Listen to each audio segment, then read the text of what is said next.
March 22 ഇന്നത്തെ daily reflection. No more സ്ട്രഗിളാണ്. യുദ്ധത്തിന് വിടാന്നോ യുദ്ധമില്ലാന്നോ ഒക്കെ പറയാം. വിഷമങ്ങളില്ല എന്നൊക്കെ പറയുന്ന പോലെ പോരാട്ടം നിർത്തുക എന്നത് തന്നെയാണ് അവിടെ ഉദ്ദേശിക്കുന്നത്. ഒരു യുദ്ധം ചെയ്യുന്ന മാനസിക അവസ്ഥയുമായിട്ടാണ് മദ്യാസക്തനായ ഞാൻ സഞ്ചരിക്കാറുള്ളത്. പലപ്പോഴും ഞാനത് അറിയില്ല. എന്തിനോടെങ്കിലുമൊക്കെയുള്ള ഒരു യുദ്ധം നടന്നുകൊണ്ടിരിക്കുന്നുണ്ട്. ഏതെങ്കിലും തരത്തിലുള്ള പോരാട്ടമാണ് അത്. ജീവിതത്തോട്, ആളുകളോട്, അങ്ങനെ പല പല കാര്യങ്ങളോടാണ്. പരാതികളും പരിവട്ടങ്ങളും എപ്പോഴും പറയുന്ന ആളുകൾ കൂടുതൽ നന്നായി പെരുമാറിയിരുന്നെങ്കിൽ, എൻ്റെ സാഹചര്യങ്ങൾ ശരിയായി, സാഹചര്യം, ആളുകൾ, ഇതൊക്കെ കുഴപ്പമായതുകൊണ്ട് മദ്യം കടന്നു വന്നു എന്ന് പറയുമ്പോൾ, പ്രോഗ്രാമിലേക്ക് കടന്നു വരുന്ന ഏറ്റവും പ്രധാനപ്പെട്ട ഒരു സ്റ്റെപ്പ് എന്ന് പറയുന്നത് മൂന്നാമത്തെ പടി തന്നെയാണ്. അങ്ങനെ മദ്യത്തിന് മുന്നേ ശക്തീകരനാണെന്നും നിയന്ത്രിതമായ ജീവിതത്തെക്കുറിച്ചും എന്നെ കൊണ്ട് ഒറ്റയ്ക്ക് സാധ്യമല്ല എന്നുള്ള ബോധ്യവും വന്നു കഴിഞ്ഞാൽ ജീവിതത്തെ ജീവിതമാകുന്ന രീതിയിലേക്ക് നേരിടണം. എൻ്റെ ആഗ്രഹങ്ങളും അതേപോലെ എൻ്റെ ജീവിതവും ഞാൻ മനസ്സിലാക്കുന്ന ശക്തിയിലേക്ക് തിരിച്ചു വിടണം. അപ്പോൾ അവിടെ പോരാട്ടങ്ങളില്ലാതെ ആകുമ്പോഴാണ് എനിക്കത് സാധ്യമാവുള്ളൂ എന്നുള്ളതാണ്. പോരാട്ടം ഇല്ലാണ്ട് ആവണമെന്നുണ്ടെങ്കിൽ ഞാൻ ആഗ്രഹിച്ച രീതിയിൽ മറ്റുള്ളവരും സാഹചര്യങ്ങളും വരണം എന്ന് ഞാൻ പ്രതീക്ഷിക്കരുത്. സത്യത്തിൽ ആഗ്രഹം ഉണ്ടാവും എന്നൊക്കെ ചോദിച്ചാൽ ആഗ്രഹമൊക്കെ ഉണ്ടാവും, ആഗ്രഹം ഉണ്ടായിട്ടുമുണ്ട്. പക്ഷേ ആ ആഗ്രഹത്തിനനുസരിച്ച് കാര്യങ്ങൾ നടക്കാതെ ആകുമ്പോൾ ഇതിങ്ങനെയാണ് എന്നാണ് പലപ്പോഴും പറയാറുണ്ട് പല ആളുകളും. എനിക്കത് മറക്കാൻ പറ്റുന്നില്ല, അവരെ ഇങ്ങനെ ആക്കാൻ പറ്റുന്നില്ല, ചില പ്രശ്നങ്ങൾ വ്യക്തിപരമായിട്ടുള്ള.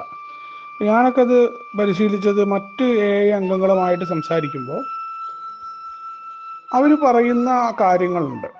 അപ്പോൾ അതനുസരിച്ച് കൊണ്ട് ചിലത് അങ്ങനെയാണ് എന്ന് ആക്സെപ്റ്റ് ചെയ്യണമെന്നുണ്ടെങ്കിൽ എന്ത് ചെയ്യണം?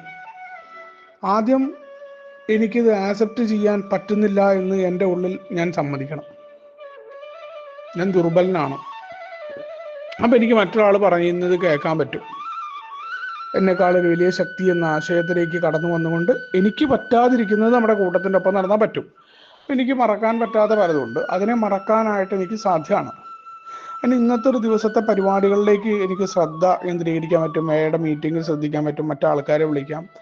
നിർബന്ധപൂർവം നമ്മളൊരു കാര്യം ഓർക്കില്ല എന്ന് വിചാരിച്ചാൽ അത് തീർച്ചയായിട്ടും കടന്നു വരും. അതിന് പകരം സ്വാഭാവികമായിട്ട് മറ്റു കാര്യങ്ങളിലേക്ക് എന്നോട് മുഴുകാനാണ് പറഞ്ഞത്. അങ്ങനെ പതുക്കെ പതുക്കെയാണ് നമ്മൾ ആ മൂന്നാമത്തെ പടിയുടെ പ്രാർത്ഥനയൊക്കെ നമ്മുടെ ജീവിതത്തിലേക്ക് കടത്തിവിടാൻ സാധ്യമാണ് എന്ന് മനസ്സിലാവുകയാണ്. മറ്റൊരാൾക്ക് പറ്റിയെന്നുണ്ടെങ്കിൽ തീർച്ചയായിട്ടും എനിക്കും അത് സാധ്യമാണല്ലോ.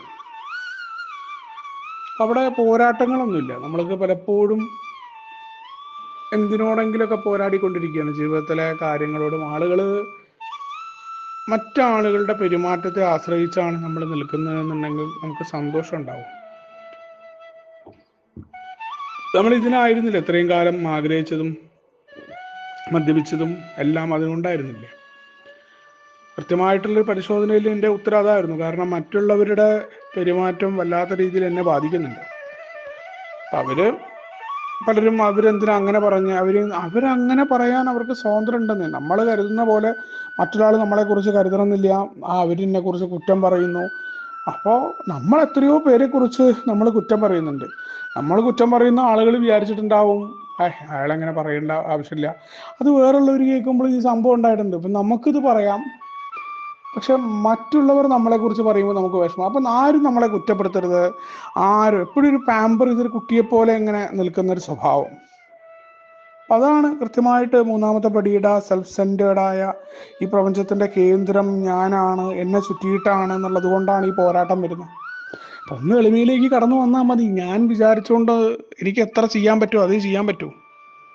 എല്ലാം എൻ്റെ തലയിലൂടെയാണ് നടക്കുന്നത് എന്നുള്ളതും എല്ലാം ഞാനങ്ങ് തിരുത്തി കുറിക്കാമെന്ന് പറഞ്ഞ് ഇറങ്ങലാ പലപ്പോഴും മദ്യം ആയിട്ട് ബന്ധപ്പെട്ട്. ഇനിയിപ്പോൾ മദ്യം കുടിക്കാതിരിക്കുന്നുണ്ടെങ്കിൽ പോലും എന്താ പോരാട്ടം കൊണ്ട് കിട്ടാൻ പോകുന്ന? വേറൊരാളുമായിട്ട് ഞാൻ പോരാടുകയാണ്, ഏതർത്ഥത്തിലാണെങ്കിലും. ആ പോരാട്ടം എനിക്ക് എന്താ സംഭവിക്കുക? എനിക്ക് സുബോധം എൻ്റെ ശരിക്കുള്ള രീതിയിലാവും. മറ്റൊരാളെ കുറിച്ച് ഇങ്ങനെ ചിന്തിച്ചുകൊണ്ട് അവൻ എന്താ പറഞ്ഞിട്ടുണ്ടാവുക, അവൻ ആരോട് എന്താ പറയുക, ഇതിങ്ങനെ ചിന്തിച്ച് നമ്മൾ മുന്നേറുമ്പോൾ അതുകൊണ്ടല്ലേ ഒരു മീറ്റിങ്ങിൽ പലപ്പോഴും ആദ്യകാലത്തൊക്കെ വേറൊരാൾ ഇപ്പോൾ ഷെയർ ചെയ്യണം, അയാളുടെ സന്തോഷത്തിന്റെ നിർവചനമോ അയാളുടെ കാര്യങ്ങളോ പറഞ്ഞിട്ടുണ്ടെങ്കിൽ എനിക്ക് അത് പറ്റില്ല. ഞാൻ അറിഞ്ഞ സന്തോഷം എൻ്റെ രീതിയിലാണ്. പലപ്പോഴും ഞാൻ ആദ്യകാലത്തൊക്കെ ഈ പ്രോഗ്രാം മനസ്സിലായിട്ടും അത് പ്രാക്ടിക്കലാവാൻ കുറേ സമയമെടുത്തു എനിക്ക്. കാരണം എന്താണെന്ന് വെച്ചാൽ, ഈ പൈസ ഉള്ളവർക്ക് സന്തോഷിക്കാൻ പറ്റില്ല, അതെൻ്റെ തോന്നലാണ്. അതൊക്കെ പിന്നീട് പല ആളുകളുമായിട്ട് സംസാരിച്ചപ്പോൾ പ്രശസ്തരായ വ്യക്തികളുടെ പേര് പറഞ്ഞുകൊണ്ടൊക്കെ ഞാൻ പറയുമായിരുന്നു അവർക്ക് സന്തോഷിക്കാൻ പറ്റും. ഞാൻ എങ്ങനെ അറിയാമേ, അപ്പം അടുത്ത്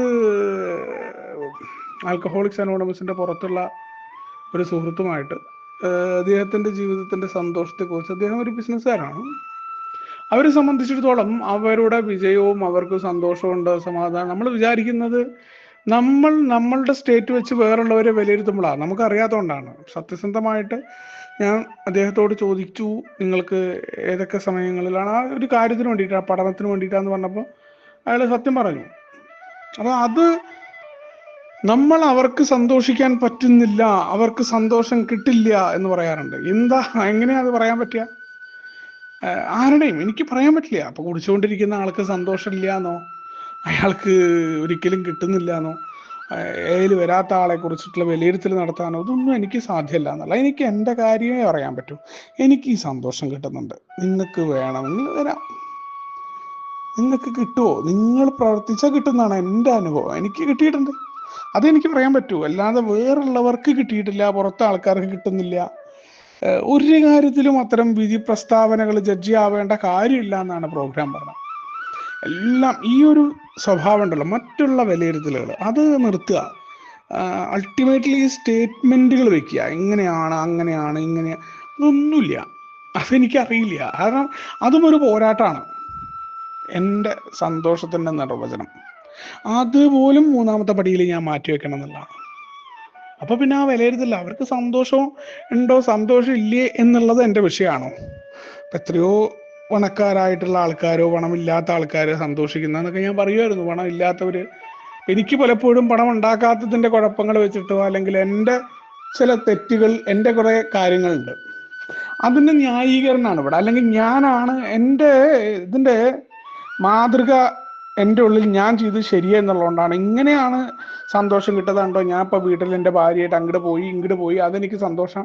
ഇത് മറ്റുള്ളവർക്കും ഈ സന്തോഷം വരണമെന്ന് ആഗ്രഹിക്കുക, അത് മാത്രമാണെന്ന് പറയുക, മറ്റുള്ളവർക്ക് സന്തോഷം എന്ത് ജീവിതമാണെന്ന് വിലയിരുത്തുക, ഇതൊക്കെ എവിടെയാ? മൂന്നാമത്തെ പടിയിൽ എനിക്ക് നിൽക്കാൻ പറ്റാത്തതുകൊണ്ടായിരുന്നു. മൂന്നാമത്തെ പടിയിൽ ആ പോരാട്ടം നിർത്തുമ്പോൾ എൻ്റെ വാർപ്പ് മാതൃകകളിലേക്ക് മറ്റുള്ളവരെ കൊണ്ടുവരാതെ, വലിയ ശക്തിയാണ് സുബോധത്തിൻ്റെ, വൈകാരിക സുബോധത്തിൻ്റെ യഥാർത്ഥ മാതൃക, അല്ലെങ്കിൽ അതാണ് യഥാർത്ഥ കേന്ദ്രമെന്ന് മനസ്സിലാക്കുമ്പോൾ ഞാൻ ഒന്നുമല്ല എന്നതോടൊപ്പം എനിക്ക് ചെയ്യാൻ പറ്റുന്ന കാര്യങ്ങളൊക്കെ ഉണ്ട്. ഒന്നുമല്ല എന്ന് പറഞ്ഞിട്ട് പ്രവർത്തിക്കാതെ എൻ്റെ പ്രവർത്തികൾ ചെയ്യുക. എനിക്ക് സന്തോഷത്തിന് വേണ്ട കാര്യങ്ങൾ ഞാൻ പ്രയത്നിച്ചോളാം. എങ്ങനെ സന്തോഷം ഉണ്ടാക്കുക അതൊക്കെ ഞാൻ കണ്ടെത്തുക. അതാരെയും ബോധിപ്പിക്കേണ്ടതില്ല, ഞാനത് സന്തോഷത്തോടെ പോവുക. ഇത്രയും പ്രോഗ്രാം എന്നോട് പറഞ്ഞിട്ടുള്ളൂ. പോരാട്ടം നിർത്തിയാൽ മതി. മദ്യത്തോട് പോലും പോരാടാതെ ആയിട്ടുണ്ട് പിന്നീട്, അതൊക്കെ തന്നെ ഒന്നാണ്. പിന്നെ പറഞ്ഞ് മനഃപൂർവ്വം ആയതല്ല, കാരണം മദ്യത്തിൻ്റെ മുന്നിൽ ശക്തിഹീനനാണ്. പണ്ട് മദ്യത്തോട് ജയിച്ചു എന്ന് കരുതിയിരുന്നു, ജയിച്ചിട്ടില്ല എന്ന് എനിക്കറിയാം. കാരണം അത് എന്നെക്കാൾ വലിയ ശക്തിയാണ് എന്ന ബോധ്യത്തിലാണ്. പണ്ട് അങ്ങനെയായിരുന്നില്ല, അത് ജയിച്ചു എന്ന മനോഭാവത്തിലായിരുന്നു. ഇന്നൊന്നിനും പോരാടേണ്ടി വരുന്നില്ല എന്ന വളരെ കൃത്യമായ ഒരു യാഥാർത്ഥ്യത്തോടു കൂടി ആൽക്കഹോളിക്സ് അനോണമസിൻ്റെ ആ പ്രോഗ്രാമിലൂടെ നമുക്ക് ഒരുമിച്ചുകൊണ്ട് മുന്നോട്ട് പോകാം. വിഭാവനം ചെയ്ത സുബോധത്തിലേക്ക് ഒരുമിച്ചുകൊണ്ട് കൈകോർത്തുകൊണ്ട് മുന്നോട്ട് പോകാമെന്ന് പറഞ്ഞുകൊണ്ട് എല്ലാവർക്കും ശുഭദിനം, സുപ്രഭാതം.